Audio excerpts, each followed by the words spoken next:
तो हम लोग इस कार्यक्रम को प्रारंभ करते हैं। सर्वप्रथम मैं स्वागत करता हूं अपने निदेशक प्रसार शिक्षा डॉक्टर ए के ठाकुर सर को, कि जिन्होंने अपने व्यस्तम से समय निकाल करके इस कार्यक्रम में आए। सर, आपका बहुत बहुत स्वागत है एवं हार्दिक अभिनंदन है। और हमारे बीच उपस्थित हमारे विशेषज्ञ लोग हैं doctor Anil Kumar, doctor Rajesh Kumar, doctor Virendra Sinha, doctor Dharmendra Kumar, जो आपके ग्रुप में भी शामिल हैं, हमारे जो ई समाधान ग्रुप है। तो कुछ प्रश्नों को हमने चयनित किया है और सबसे पहले हम वो प्रश्न के उत्तर पे चलेंगे और उसके बाद हमारा जो टॉपिक है बकरी पालन, उस पर डॉक्टर रविरंजन सिन्हा जो है विस्तार से बताएंगे। और थनैला रोग पर भी चर्चा होगी, जैसा कि बहुत सारे किसान बंधु ने बताया था कि उनके पशु के थन में काफी समस्या हो रही है, तो थनैला पर भी हम लोग चर्चा करेंगे। तो सबसे पहले हम लोग प्रारंभ करते हैं प्रश्नोत्तरी से। जो प्रश्न हमारे किसान बंधुओं द्वारा पूछे गए हैं, पहले उस पर चलते हैं हम लोग।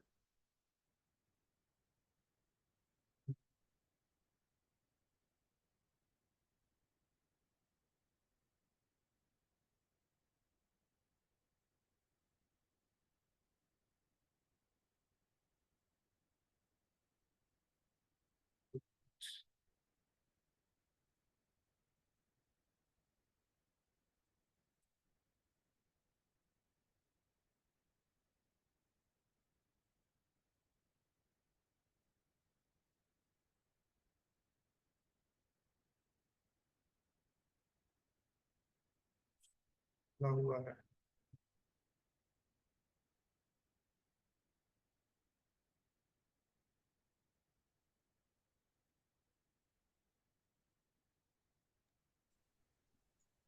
ठीक है, मेरे के लिए ऊपर कौन नाम आ लिखा है?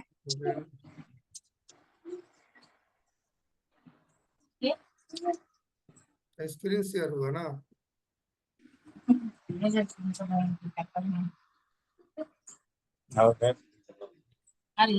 सुधीर जी, सुधीर जी, आप जरा सा अपना माइक्रोफोन को म्यूट कर लीजिए, बार बार अनम्यूट हो जा रहा है। ये स्क्रीन दिख रहा है आप सभी को?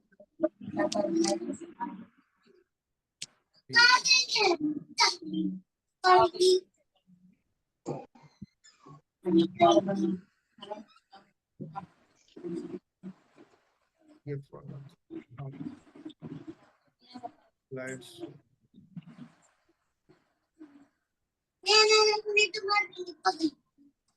सुधीर जी, जरा माइक्रोफोन बंद कर लीजिएगा। प्रश्न है, और हम कर रहे फिर बार बार ऑन हो जा रहा है भाई। एक गाय है जिसको 6 महीने पहले ही सुमेल हो गई थी और आज बार बार जलवायु जैसा करती है, ऐसा क्यों? शरीर से लार भी नहीं आती है? जवाब दीजिए। तो ये हमको लगता है गायनेकोलॉजी से रिलेटेड प्रश्न है कि इनका कहना है कि गाय उनको पाल खिलाया गया था और टिक गई थी, लेकिन अभी फिर उनको में हीट का लक्षण आ रहा है।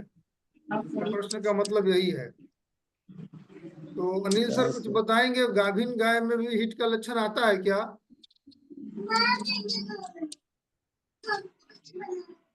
अनिल सर? नहीं है शायद, मैं बोल दूं? हाँ हाँ हाँ हाँ सर, हाँ स्पीकर सर, उनका हाँ ऑफ है, स्पीकर ऑफ है। हाँ, हाँ नहीं नहीं, वो बोलिए। क्लास में होंगे तब समझ गए। हाँ ठीक सर। अनिल जी अगर हैं तो कहो, बताएंगे, नहीं तो फिर मैं बोलता हूँ थोड़ा सा। हाँ बोलिए राजेश, बोलिए, अगर जानते हैं तो बोलिए, कोई दिक्कत नहीं हाँ तो आप ठीक बोल दो सर। डॉक्टर साहब। गेस्टेशन नहीं। हीट कभी कभी होता है एक, प्रेगनेंसी 5-6 महीना में, तो वो उसके कारण आता है, लेकिन एक बार चेक करवा लें वो गाभिन है कि हाँ नहीं है, ज्यादा वही बेटर वही रहेगा। तो। एक बार जरूर चेक करा लीजिए, प्रेग्नेंट नहीं तो नहीं होता है किसी किसी कभी को। कभी बिल्कुल। हर गेस्टेशन बार। हीट के कारण डिस्चार्ज आती है हाँ लेकिन वो इतनी बेटर होगा कि आप उसको चेक करवाइए। हाँ, देखिए किसान भाई ने प्रश्न में अपना नाम नहीं दिया था, नाम गांव कहाँ से है, लेकिन चलिए जो भी है, जिनका भी प्रश्न था, आप जरूर एक बार चेक करवा लीजिएगा, जैसा कि डॉक्टर राजेश सर बता रहे थे अभी। और प्रश्न है, गाय की एक थन से कभी कभी जाम हो जाती है और उसमें कीचड़े निकलती है, क्या करें?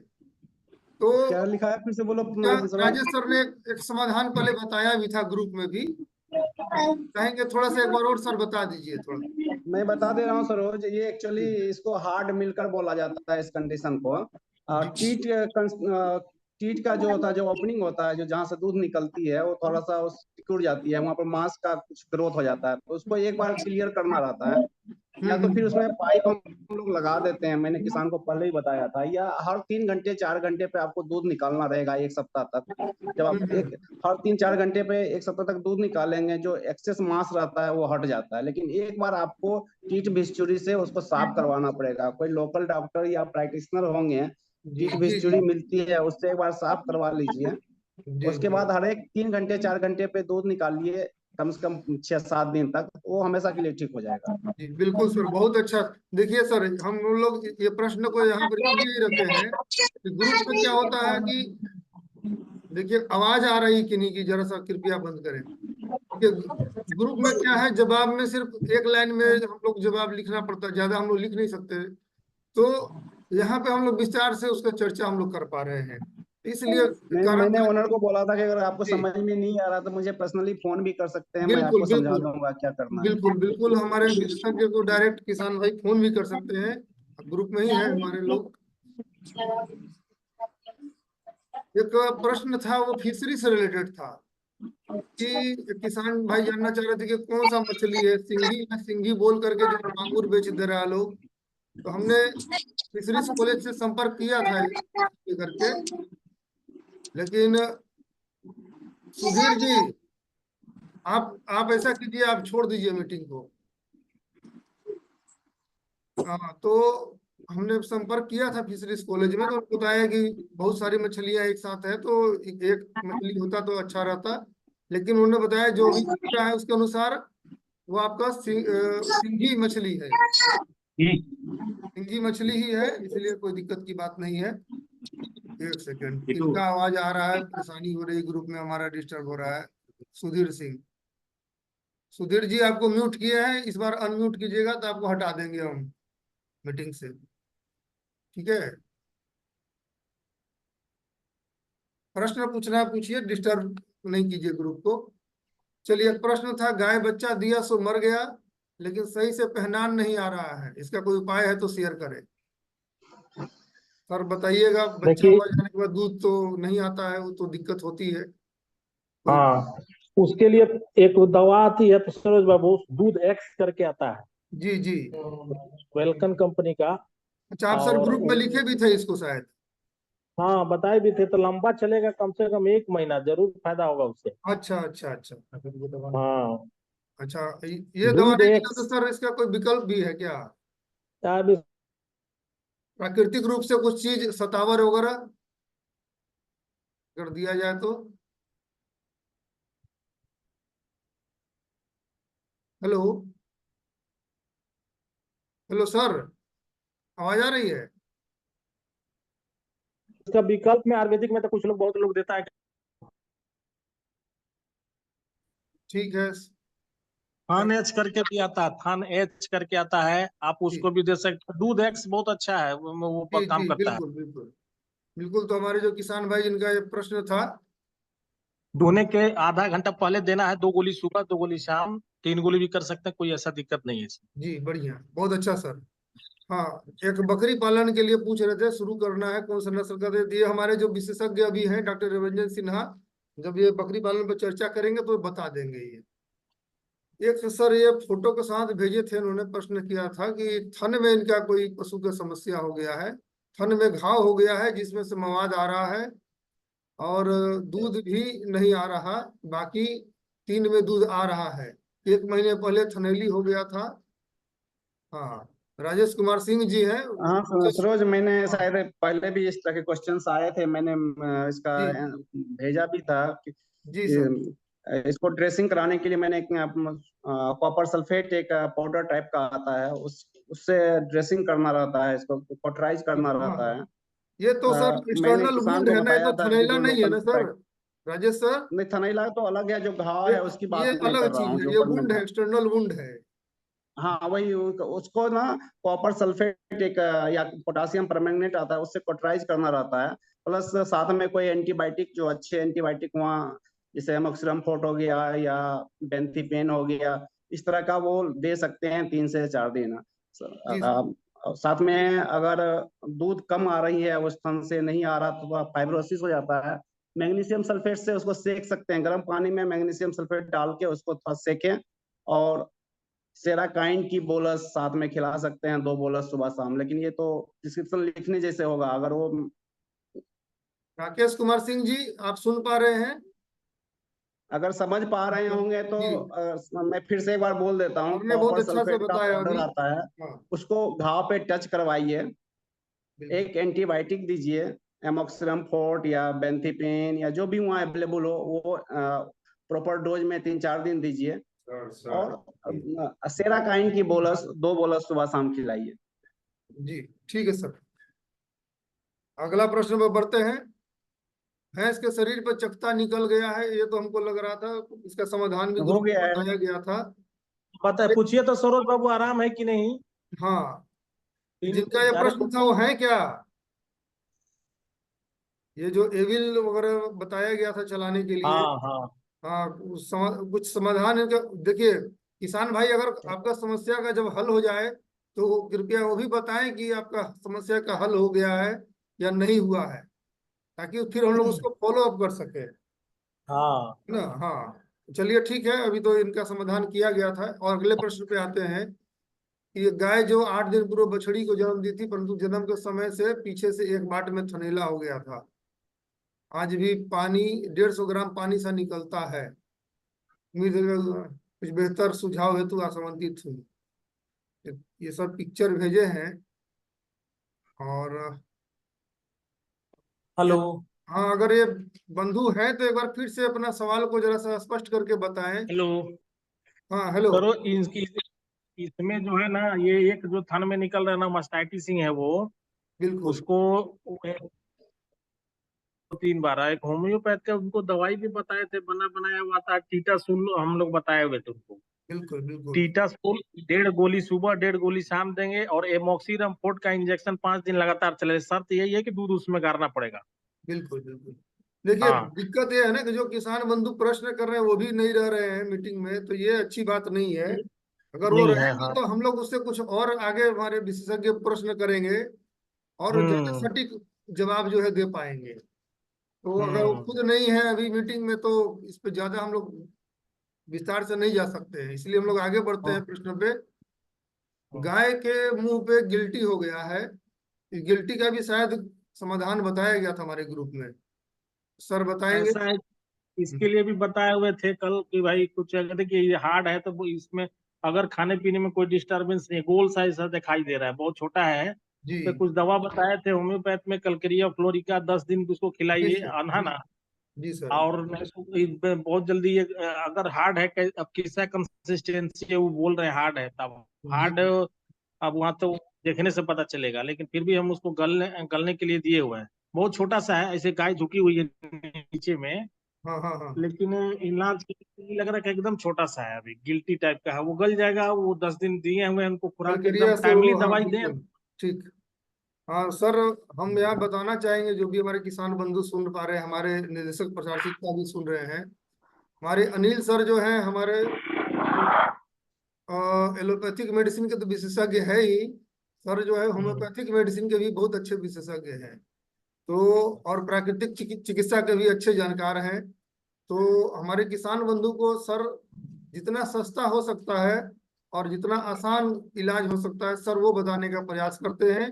इसके लिए हम अनिल सर को बहुत बहुत धन्यवाद देते हैं कि सर आपका प्रयास जो है हमारे ग्रुप में बहुत अच्छा रहता है और आप तुरंत जवाब देते हैं। और जो मतलब किसान कम पैसे में उसको इलाज कर सके, समाधान कर सके, वो उपाय आप बताते हैं सर।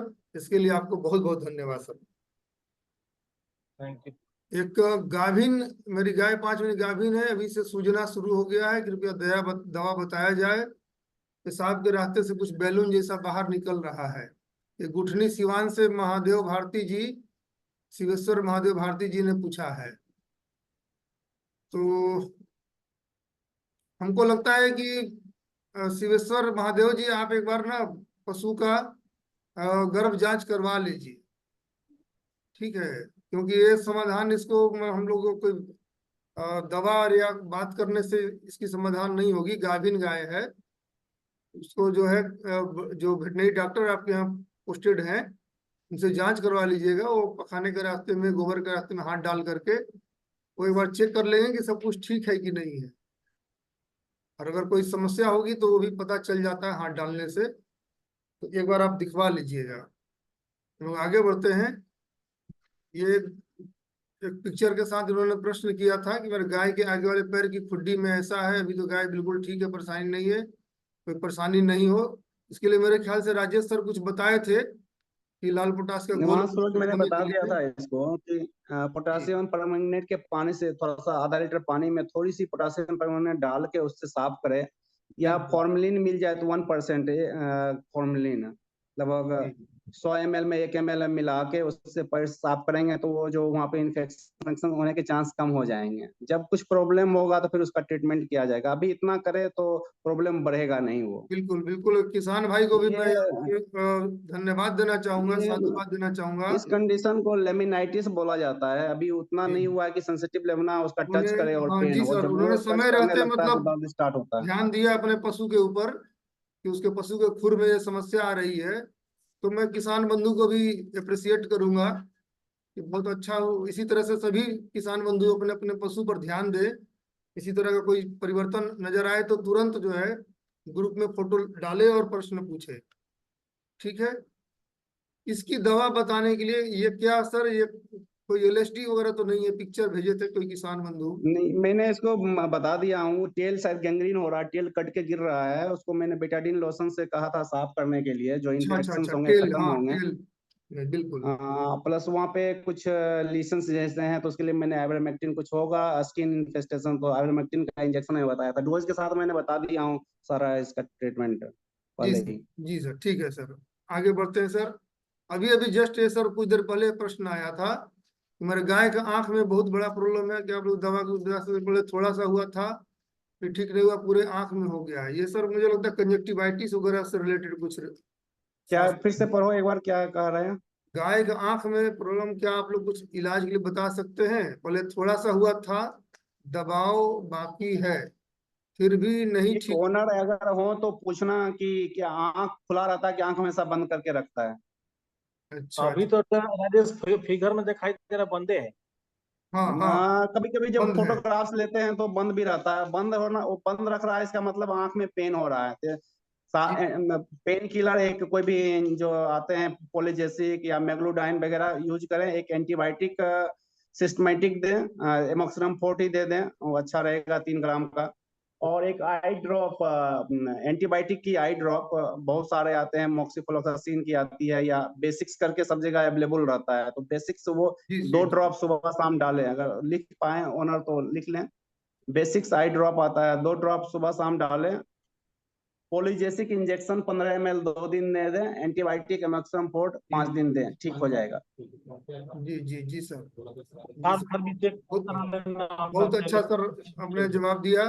हम अपने सभी विशेषज्ञों को धन्यवाद देते हैं कि आपने काफी इंटरेक्टिवली हमारे कार्यक्रम में आप लोग आए और बहुत ही अच्छा से चर्चा हुई। सभी जो प्रश्न हमारे किसान बंधुओं के थे, हमारे ग्रुप का मेन उद्देश्य तो वही है कि जो किसान का कोई भी समस्या है पहले उसको समाधान किया जाए। इसलिए ई किसान समाधान इस ग्रुप का नाम है। और अब हम लोग पूर्व निर्धारित एक टॉपिक है उस पर चलते हैं, जो कि बकरी पालन। और फनेला पे तो चर्चा थोड़ा हो गया है, लेकिन बकरी पालन पे हम चाहेंगे हमारे डॉक्टर विरंजन सिन्हा हमारे बीच मौजूद मौजूद है, हमारे एक्सपर्ट। तो थोड़ा सा बकरी पालन पे चर्चा करें। सूरज और बाबू थोड़ा सा बैठ के, क्या कुछ बाकी काम के है थोड़ा सा विशेषज्ञ जो है वो अगर चाहें तो मतलब जा सकते हैं। हाँ, ठीक है सरोज। जी जी sir, thank you sir. Okay okay doctor. Thank you sir आने के लिए। हाँ, धन्यवाद ये सर। स्लाइड दिख रही है? हाँ डॉक्टर हाँ, निरंजन। दिख रहा है सर। हाँ हाँ हाँ सर। सर, धन्यवाद सर। सबसे पहले तो मैं अपने डायरेक्टर एक्सटेंशन सर का धन्यवाद देना चाहूंगा। इतना अच्छा प्रोग्राम और इतना अच्छा संचालन बहुत जबरदस्त है। अगर इसको कंटिन्यू किया जाए तो मुझे लगता है कि किसानों का जितना भी समस्या है सब समाधान हो जाएगा। लेकिन किसान को भी माने इसके लिए एक्टिव रहना पड़ेगा। किसान जो है एक्टिव रहते नहीं हैं वो प्रोग्राम में शामिल ही नहीं होते हैं। लेकिन बिल्कुल। फिर भी हम लोग का तो प्रयास रहेगा कि ये चलता कंटिन्यू रहे, है ना। जहाँ तक बकरी पालन का सवाल है, तो कोई भी अगर हस्बेंड्री करते हो तो उसमें 3-4 बातों पे ध्यान देना जरूरी है। सबसे पहला, कोई भी फार्मिंग करते हो, चाहे बकरी पालन हो, गौ पालन हो, मुर्गी पालन हो, मत्स्य पालन हो, कुछ भी, तो सबसे इम्पोर्टेंट होता है बीज, नस्ल, सीड जिसको बोलते हैं। उसके बाद रोटी कपड़ा मकान, जैसे आदमी यही बोलते हैं ना कि रोटी कपड़ा और मकान इम्पोर्टेंट है, सेम इसमें कोई भी हस्बेंड्री करते हैं। तो बकरी पालन में ही लीजिए, तो जब आप नस्ल की बात करें तो क्या रखेंगे हम लोग, बिहार के परिप्रेक्ष्य में देखेंगे तो हम लोग ब्लैक बंगाल सजेस्ट करते हैं। अगर और कोई जागरूक किसान है तो सिरोही भी रख सकते हैं, बरवारी भी रख सकते हैं। ये डिपेंड करेगा कि आप कितने एक्टिव हैं, आप कितने विजिलेंट हैं, आप कितने सीखते हैं। ये जरूरी नहीं है कि आप मतलब कोई भी नस्ल रख के बढ़िया हस्बेंड्री कर लें और ब्लैक बंगाल रख के ही सबसे अच्छा हस्बेंड्री कर लें। आप कितना केयर करेंगे उसी पे सब कुछ डिपेंड करता है, ठीक है। तो ब्लैक बंगाल हम लोग सजेस्ट करेंगे, और जो एक्टिव फार्मर है और दूसरे भी चीजों को रख सकते हैं। अब जहां तक बात है बताया स्थल का चुनाव, ये देखिए ब्लैक बंगाल का फोटो आ गया, आप लोग देख रहे हैं। हाँ, उसके बाद जो आता है, जब रोटी कपड़ा मकान की बात करते हैं तो मकान की बात आती है। किसी के लिए मकान का कितना इम्पोर्टेंट है रोल, ये तो आप समझ ही रहे हैं। जब हम स्थल का चुनाव करते हैं शेड बनाने के लिए, तो क्या देखना चाहिए? सबसे पहले देखना चाहिए कि थोड़ा सा जल जमाव से दूर हो, थोड़ा सा ऊपरी सरफेस पे हो, मतलब जल जमाव वहां पे ना हो, खेत खलिहान से भी थोड़ी दूरी बनी रहे, जमीन भी बलुआही हो जिससे कि थोड़ा वाटर एब्जॉर्प्शन हो सके। अगर बहुत ही एस्टेब्लिश्ड फार्म बनाना चाहते हैं तो आप तो कंक्रीट का भी सहारा ले सकते हैं, कंक्रीट भी बना सकते हैं। बाड़े का रुख जहाँ तक है, आप पूरा पश्चिम और उत्तर दक्षिण का जो सवाल है, तो पूरा पश्चिम ज्यादा बेटर होगा, ठीक है। और खुला वाला एरिया जो है पैडोक एरिया है, वो आप उत्तर दक्षिण में रख सकते हैं। हाँ, जब हमारे हम यहाँ धूप ज्यादा मकान, पड़ती है तो पूरा पश्चिम ज्यादा बेहतर बेहतर होगा। हाँ हाँ हाँ हाँ सर, जब मकान का परिकल्पना करते हैं तो हम लोग ये सोचते हैं कि उसमें धूप भी आए, हवा पानी भी आए बढ़िया से, मतलब जो भी गंदगी है वो हवा के साथ निकल जाए। तो हम लोग जब देखते हैं हवा जनरली कैसे चलता है, या तो पूर्वा चलेगा या तो पछुआ चलेगा। जब पछुआ चलेगा तो बहुत हार्श विंड होता है ना, तो यानी हार्श काफी विंड होता गर्मी है। चल भी रही है, लू चल रही है, हाँ तो हमारे हाँ बकरी पालक अगर कोई है तो उनके लिए कोई सलाह? हाँ हाँ हाँ सर। तो इसमें वही है कि आप बहुत ज्यादा अगर गर्मी हो, हवा हो, तो कर्टन गिराएं। ये देख रहे हैं ना आप, जो शेड बनाते हैं ना, तो शेड में क्या है, 3-4 फीट ऊपर आप रखें, मतलब ये कुछ भी ईटा का जुड़ैया होता है तो 3-4 फीट रखें। उसके बाद वो सारा जो होगा ओपन, ओपन कहने का मतलब क्या है, जो जाली वगैरह आता है या जो भी आपके पास उपलब्ध है। आप ये देख रहे हैं, ये जो फोटो देख रहे हैं इसमें बांस का बनाया हुआ है, कहीं कहीं स्टील का भी वो जो जाली होता है वो बनाते हैं। सेंट्रल जो एरिया है उसको 12 फीट जनरली ऊंचा रखते हैं, और साइड वाला एरिया है 8 फीट ऊंचा रखते हैं, और साइड में 3-3 फीट का वो ईव्स बोलते हैं उसको, छज्जा जिसको बोलते हैं, ताकि पानी ना आए, कुछ ना आए, उस तरह से होता है। और जब हम इसको और मतलब हाउसिंग का बहुत इंपॉर्टेंट रोल है, तो उसमें क्या कहते हैं, जैसे बोल रहे हैं सर की गर्मी से बचाव के लिए, तो क्या है, कर्टेन डाल सकते हैं हम लोग। कर्टेन डाल देंगे, नहीं जाएगा हवा, है ना। अगर ज्यादा हो गया तो कुछ फूस का है साइड में वो दे दीजिए, पानी का छिड़काव कर सकते हैं साइड से, है ना, उस तरह से भी किया जा सकता है। कुछ जो इक्विपमेंट जो रखना होता है शेड में, वो देखिए क्या क्या है। आप फीडर, ड्रिंकर, अगर बढ़िया से आपको इन्वेस्टमेंट करना है, गोट फार्मिंग करना है, तो उसमें आपको ये सब इक्विपमेंट का जरूरत पड़ेगा। ये नहीं कि कहीं भी रख के खिला दिए, कहीं भी पानी पिला दिए। उसका एक बिहेवियर है गोट का, कि वो भी सेटिस्फाई होना चाहिए, तभी ऑप्टिमम ग्रोथ आएगा, तभी वो एक्टिव रहेगा, बीमारी कम आएगा। इसके लिए सब जरूरी है। जैसे फीडर है, आप देख रहे हैं, फोटो में भी देख रहे हैं, थोड़ा हाइट पे रखा हुआ है। अगर आप नीचे देंगे तो वो तो खाएगा ही, मजबूरी है, लेकिन अगर ऊपर देंगे थोड़ा ऊंचा करके, जैसे दिख रहा है स्टैंड पे रख के, तो उनको अच्छा लगेगा। तो ये सब होना चाहिए शेड में, फीडर हो, ड्रिंकर हो, गमला भी जो भी रखते हैं वो सब रखें, पानी पिलाने वाला बर्तन ये सब है ना, ये सब आपको रखना है। और जब खिलाने पिलाने की बात आएगी, तो जनरली जो अडल्ट गोट है उसको आप 500-600 ग्राम सूखा चारा भी दीजिए, 1 से 1.5 किलो 2 किलो हरा चारा भी दीजिए, और 500 ग्राम के करीब 400 से 500 ग्राम दाना भी दीजिए। वो सब आपको बताए हुए जो फोटो देख रहे हैं, जो इस पे दिख रहा है आपको, इसमें फॉर्मूला दिया हुआ है कंसंट्रेट का, दाना कैसे बनता है। वो अलग अलग स्टेज में, बकरियों के अलग अलग स्टेज पे अलग अलग तरह का दाना बनाया जाता है। मेमनों के लिए अलग, एडल्ट के लिए अलग। वो आप यहाँ पे देख रहे हैं, देखिए बाजरे का प्रतिशत, मूंगफली की खल्ली, चावल का कुंडा, ये सब मिला के आप बना सकते हैं। खनिज लवण और नमक, ये इसका भी हमारे होना किसान बहुत भाई अपने घर में बना सकते हैं, इसको कहीं बाहर से खरीदने की जरूरत नहीं है। जरूरत नहीं बाहर में आपको पैसा भी ज्यादा लेगा लेगा और चीज भी अच्छा नहीं देगा। है। जी ये आपको दिया हुआ है, इसमें बहुत अच्छा जी बताया हुआ है, आप देख सकते हैं। और खिलाने के समय कुछ सावधानी भी बरतना है। जैसे आप तो चारा काट के लाते हैं, उसमें कुछ कुछ भींगा हुआ रहता है, वो खाएगा तो दिक्कत है। थोड़ा उसको ड्राई होने दीजिए, कुछ देर छोड़ दीजिए, है ना। तो जैसे बरसात के समय में आप तालाब के किनारे लेके जाते हैं, आसपास लेके जाते हैं, वो खाएगा तो इंट्रोटॉक्सीमिया एक बीमारी है जो होगा। तो क्या है कि वो सबसे आप उसको काट के घर में लेके आ जाइए, थोड़ा सुखा दीजिए, तब उसको खिलाइए। फिर वही हरे चारा का बंडल, मतलब बंडल बना के रखिए, उसको खिलाइए, जो कि चारा भी खराब नहीं होगा, सूख भी जाएगा। तो हरी घास, सूखी हरी घास, हम लोग जानते ही होंगे, हे और साइलेज का नाम आप लोग सूखे सुने ही होंगे। हे क्या होता है? हे जो है ना, जो हरा चारा को ही काट के सुखा देते हैं, उसको हे बोलते हैं। ये आपको दूसरे समय जब चारे की उपलब्धता नहीं रहेगी, उस समय आपको एक काम आएगा। देखिए नीचे वाला फोटो में आप देख रहे थे, ये देखिए, ये है, देखिए हरा चारा को ही काट के सुखा दिया गया है। ये बहुत काम का है। इसको अब क्या होता है ना कि आप जो स्ट्रॉ होता है, पैडी स्ट्रॉ या व्हीट स्ट्रॉ, वो सब जो होता है, उसमें उससे ज्यादा इसमें एनर्जी होता है, ज्यादा न्यूट्रिएंट होता है, क्योंकि हरा हुआ काट के सुखाया हुआ है। तो आप कर सकते हैं। और किसान भाई तो क्या है कि आप जैसे जैसे सीखेंगे, ये जो होता है कोई भी हस्बेंड्री, बोलते क्या सीखें क्या सीखें, पहले आप करिए। कोई भी जो बिजनेस है वो ग्रो इनटू बिजनेस है, गो इनटू नहीं है कि आप कुछ भी लगाए, 1 करोड़ लगा के आप आ गए और आपको ये करना है। इसमें क्या है ना कि आप करते रहिए, करते करते करते करते कुछ सीखिएगा। जैसे सब लोग जानता है कि कोलोस्ट्रम पिलाना चाहिए, वो इम्यूनिटी देता है बच्चों में, लेकिन फिर भी कई लोग पिलाते हैं, कई लोग नहीं पिलाते हैं। तो उससे क्या होगा कि बाकी बच्चों में फिर बीमारियां आएगी, आगे फिर आपका जो एडल्ट होगा वो भी ग्रोथ नहीं होगा, प्रॉपर ग्रोथ नहीं होगा, तो आपको प्रॉपर लाभ नहीं होगा।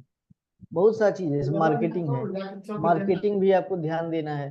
कहाँ पे बेचें, कब बेचें, किस समय तैयार हो, सही समय पे। जैसे मान लिया अब ब्लैक बंगाल है, 8 महीना 9 महीना में बेचना है, अगर आप नहीं बेचे तो एडल्ट के बाद उसका ग्रोथ घट जाता है। तो एक एक दिन में 10 ग्राम 15 ग्राम मात्र बढ़ेगा, तो उससे क्या होगा? कुछ नहीं होगा, आपका खिलाने का कॉस्ट ज्यादा हो जाएगा और आउटपुट होगा नहीं। तो समय से बेचना, कब बेचना, जैसे बोलते हैं ना कि होली के समय निकल जाए, बकरीद के समय निकल ठीक है। जाए, ईद के समय निकल जाए, ठीक है ये डॉक्टर सब रवि रंजन, सर बहुत बहुत सर धन्यवाद। बहुत ही अच्छा आपने बात बताया बकरी पालन के बारे में। और ये जो स्लाइड है वो हम किसानों को भी शेयर कर देंगे ग्रुप में। और हम चाहेंगे हमारे जो आज के मुख्य अतिथि हैं, हमारे निदेशक प्रसार शिक्षा महोदय डॉक्टर AK ठाकुर सर से, तो उनसे अनुरोध करेंगे कि सर कुछ हमें आशीर्वचन हमारे किसान बंधुओं को दे सर। Thank you Saroj. जी सर। सबसे पहले तो सरोज तुमको बहुत बहुत धन्यवाद से इस कार्यक्रम को आयोजित करने के लिए। और इस कार्यक्रम में विशेषज्ञ के रूप में जो हमारे रवि रंजन जी, राजेश, अनिल जी, धर्मेंद्र, ये लोग जो जुड़े, उन लोगों को भी मैं धन्यवाद देता हूँ कि हमारे विशेषज्ञ के रूप में वो प्रश्नों के, जो किसान के प्रश्न थे, उनका सही से उत्तर दिया। और जो भी सिम्टम के आधार पर ट्रीटमेंट हमारे विशेषज्ञों ने सुझाया है, उसके बावजूद जैसा कि सरोज ने बताया और मैं भी बताना चाहूंगा कि लोकल वेटनरी जो है ऑफिस डॉक्टर हैं, उनसे आप जरूर संपर्क कीजिए, क्योंकि वो ऑन द स्पॉट देखेंगे और वो केवल सिम्टम और फोटो के आधार पर नहीं, बल्कि ऑन द स्पॉट जा करके जानवर को देख करके फिर वो सुझाव देंगे कि ये दवा चलना चाहिए और इस तरह का ट्रीटमेंट होना चाहिए। तो आपसे अनुरोध है कि हमारे विशेषज्ञ के बताए गए मार्गदर्शन को अनुपालन करते हुए साथ साथ आप जो है उनसे भी परामर्श ले लें, जो हमारे लोकल वेटनरी डॉक्टर। और हम सरोज से अनुरोध करेंगे कि एक इसका राइटअप जो है हम लोग बनाए। हम लोग करते बहुत कुछ है प्रोग्राम, लेकिन बाई चांस तक ये बात पहुंचती नहीं। हाँ तो कितना असर, माननीय हर एक कार्यक्रम का असर बन रहा है सर। हाँ, माननीय कुलपति तक हम लोग इसका एक बना करके कि हम लोग इस तरह का प्रोग्राम कर रहे हैं और जी सर। किसान के प्रश्नों का हम लोग समाधान भी करते हैं और एक टॉपिक पर हम लोग किसानों को वैज्ञानिक जानकारी भी उपलब्ध कराते हैं। जैसा कि आज हम लोगों ने व्यावसायिक बकरी पालन पर किसान बंधुओं को इससे संबंधित जो भी वैज्ञानिक जानकारी है वो दिया है और रवि रंजन को हम विशेष रूप से धन्यवाद देते हैं कि उसने अच्छी तैयारी के साथ अपना प्रेजेंटेशन दिया है और रवि रंजन से हम अनुरोध करेंगे कि इसका राइटअप बना लें ताकि कल हम लोगों को यदि कोई प्रसार साहित्य विकसित करना हो, कोई लीफलेट बनाना हो, बुकलेट बनाना हो, तो उसमें भी सरल सहज भाषा में जो किसान आसानी से समझ सके ऐसे भाषा में बना करके और निदेशालय में जमा करेंगे ताकि इसको हम प्रिंट भी करवा दें हम निदेशालय से। तो फिर हम आप सबों को बधाई देते